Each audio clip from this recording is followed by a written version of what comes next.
Alright, here, listen up. Okay, so I got this device here. If you push this button on the left, that means the Fast and Furious franchise will be gone forever and will never exist.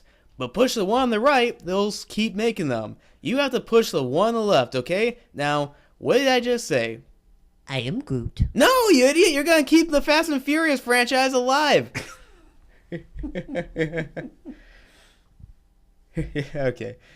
Hi, welcome to End Credit Reviews. This is Tyler from End Credit Reviews. And Steven from Steven Lawson Studios. Yes, and this episode of Unscripted, we are reviewing, well, very late, is Guardians of the Galaxy Volume 2. I was on vacation in that, so that's why I had to put this off for a bit. In fact, I think our Unscripted for the next Alien movie will be up before this. Anyway, we're going to be talking about this movie.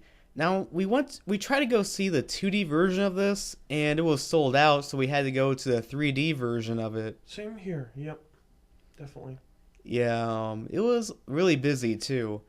And, it was a really fun time in that. Mm-hmm. So, the plot to Guardians of the Galaxy Volume 2 is about Peter Quill, aka Star-Lord, played by Chris Pratt, apparently runs into his long-lost dad, named Ego, played by Kurt Russell, and also members of the group get separated and are being attacked by certain aliens that have an agenda against them. Now I'm trying to remember who these aliens were. They were like all... They're called the Sovereign, I believe. They were all like covered in gold. Yep. I keep forgetting that singer's name. There's this one music video where it's called Gold or whatever. Look like they belong in that music video. And is that Sam Sparrow or something? I don't know. Maybe I'll show you it later. Gotcha. And we're joking like, yeah, these are the SJWs of the Marvel Cinematic Universe. We are so particular. We are so offended. We will attack you with political correctness. Yes. And our hashtags. Yeah, I loved it how they were showing how they attack in their ships. It looks like a video game in an arcade. That was funny, yeah. It even made the sounds like... I mean, people would sign up in the military more quickly if they knew that it was like that. I mean, to be fair, some of the drone technology that's being developed might actually lead to something like that. Well, yeah, I mean, yeah, we're not that far off, people. Right. Yeah. Just missing the sound effects. Yeah. Speaking of far off in that, one actor that was in this movie that was kind of surprised was this guy named Stacker Ugrad, whatever, played by Sylvester Stallone. Mm. And maybe they're establishing him for later, but I don't know. I just felt like it was a kind of a weird cast, weird casting choice. But I don't know. Maybe he looks like the character from the comics, but I don't know. Mm. What do you think? I actually did a little research after we saw this because I'm familiar with quite a few comic properties, but mm-hmm. not Guardians of the Galaxy nearly as much. So me neither. I basically looked into some of that.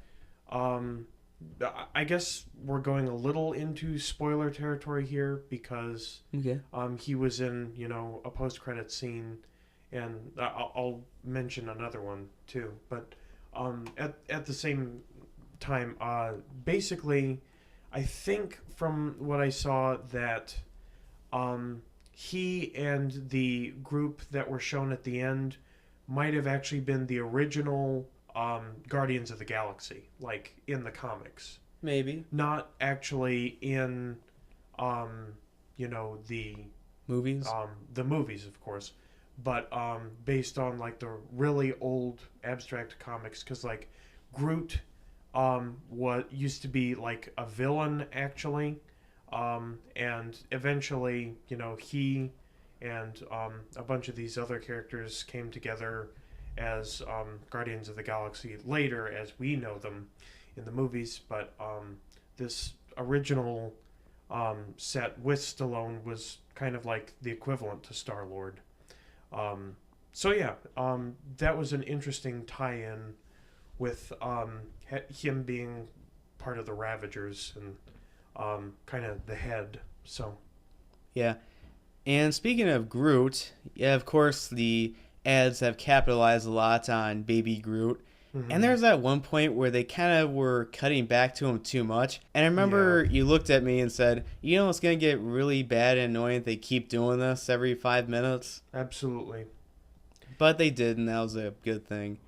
That they kind of stepped back a little bit from it. That's actually just kind of one of my main problems with these movies. I do like them. I think they're definitely among the strongest that Marvel puts out. But they get a little too overboard with the cutesiness. Comedy. Yeah, comedy too, but that's part of Marvel, so that's par for the course. And but even there, yes, it's a little even more above what I would consider, you know, the line for me. But okay. At the same time, it's also kind of just drags on a bit in terms of like cliche endings and, you know, the dance numbers and stuff. It's like, okay, I'm not 7, stop it, you know.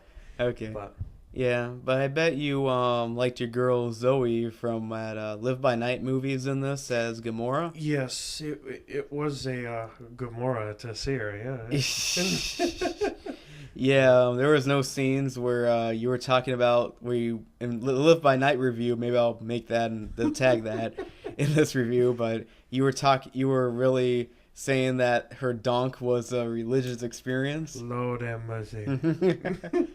Yeah, I also liked that her sister character Nebula, played by Karen Gillan, was in this, and I did like how they gave her a little bit more character development in a way. And, you know, she wasn't really necessary in the movie, but I did like that they gave her character a bit more depth. Yeah, they gave quite a few people at least a certain extent of character development. I would argue, if anything, the least was Groot. Like, yeah, it's a baby goose, so there's not much you could do to a character like Groot. I overheard somebody say, they're talking about Guardians of the Galaxy.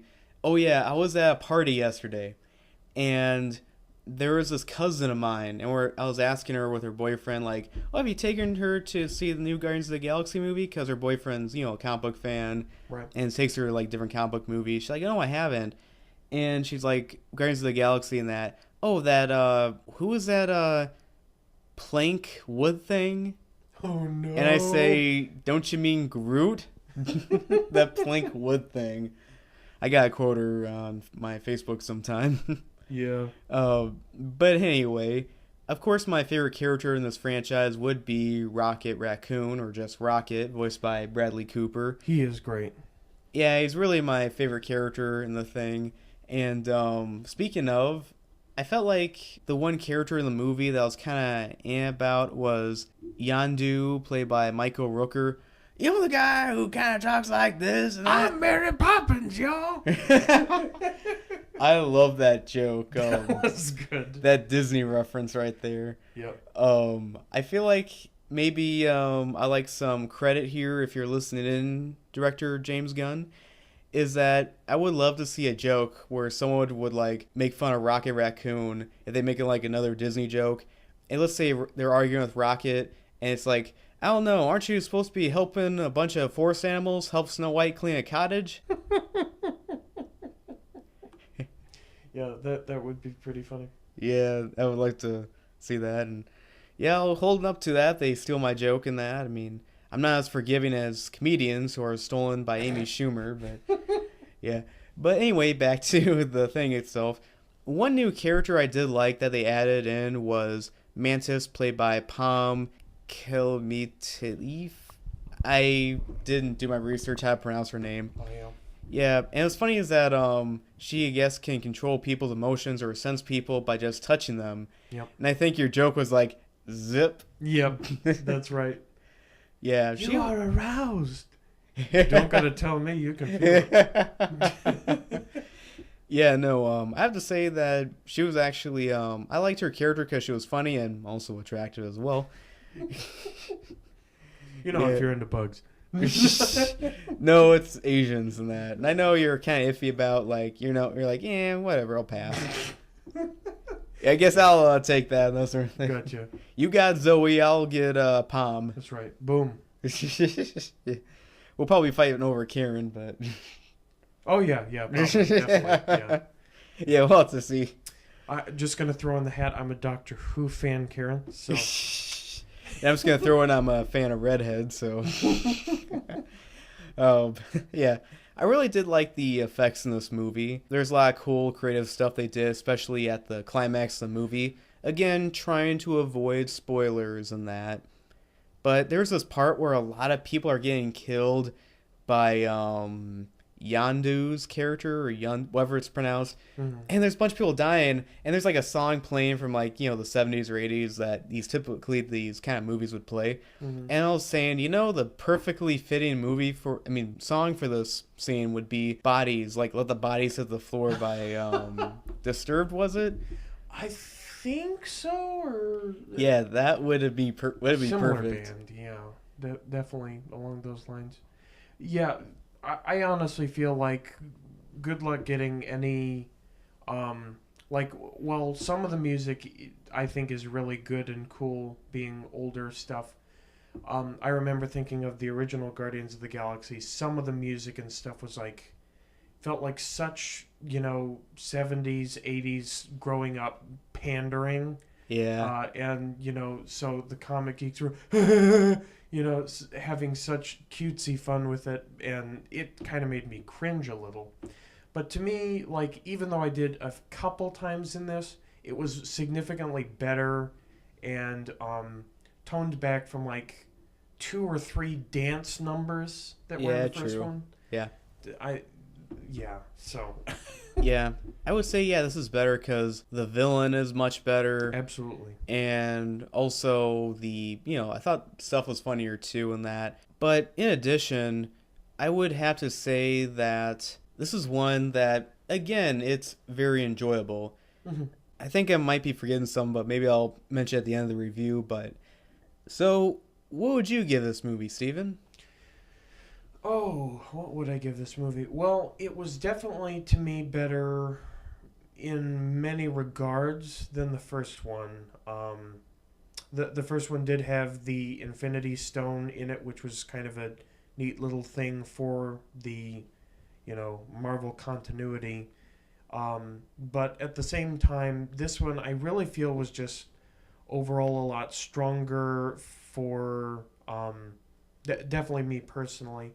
But, the villain was better.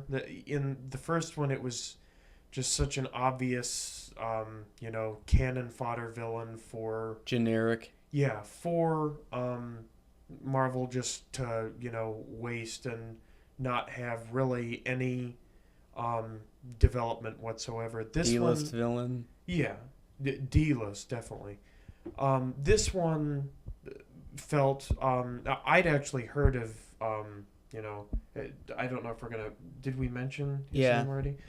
Ego, the Living Planet. I'd actually heard of before, so as soon as I heard his name, I knew it was coming, and I thought that was cool and a nice little thing for the fans.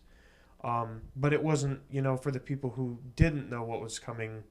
It was a bit of a surprise, I think, possibly, and so I found that interesting. I found a lot of the special effects very good, and I overall just, I think, preferred this one to the first one, and I would probably give this, let's see, I would say probably an 84% is about right. Oh, okay. I wanted to mention that this has a really great Stan Lee cameo in it. I'm not gonna spoil who he runs into, but I loved it that they finally got a certain character in there introduced. And personally, personally, I feel like I think it's on the same level as the first one. But there are things about it that I do think is better. Like the comedy is better, the story is a little bit better, the villain is better. But overall, I just felt like, I don't know, kind of the pacing in the middle was kind of iffy. That's Like, fair. I'm like, where is this really going? And there wasn't really a well-established villain throughout most of it, I felt like. But personally, the movie definitely was really good overall, I would have to say. And I'm really looking forward to them crossing paths with the Avengers eventually. Mm-hmm. So overall, I give Guardians of the Galaxy Volume 2 about 3 stars out of 4. Yeah, I can see that. Yeah, probably the best movie I've seen so far this year. But we still got like a ton of more movies to see this summer, so I'm looking forward to that. Oh yeah, definitely. I don't know if I would quite say the best because that throws Logan into the mix. Well, I would say it's a second place. Gotcha. That was a really good one too. Before we wrap it up, I just want to make a joke about there's this character named Taserface played by Chris Sullivan, and they just kept making jokes about that. It's metaphorical. I even love it how he's even calling someone in to saying like, "Hey, those people are looking for, they're on my ship. What is your name? Taserface." And the person like laughs at him. Mm-hmm. That is funny. That was such a burn metaphorically and literally he felt later, but Yeah, some could argue in situations like that because then they go and say, "What was your second choice? Scrotum hat or something?" And I guess some could argue that's a bit of childish humor, but at the same time, I thought it was. You know, it's kind of weird. He kind of looks like the villain from the Green Lantern movie. Yeah, I can see that. realized that. Like, he looked familiar. Then I thought about him, like, wait, yeah, he looks like the testicle forehead-looking dude from Green Lantern. Yeah, gosh. Yeah, And what was that movie where John Travolta was, like, part of an alien race that was so notoriously bad? Oh, Battlefield Earth? Yes. It kind of looked along those lines, too, except more deformed. We are a part of the establishment of nutsack heads. Yes. All right, so this is Tyler from End Credit Reviews. I am Groot. Okay, and we hope you enjoyed this episode Unscripted on End Credit Reviews. We hope to make more in the future. Sorry again that it took so long for us to get this review out. Please like and subscribe.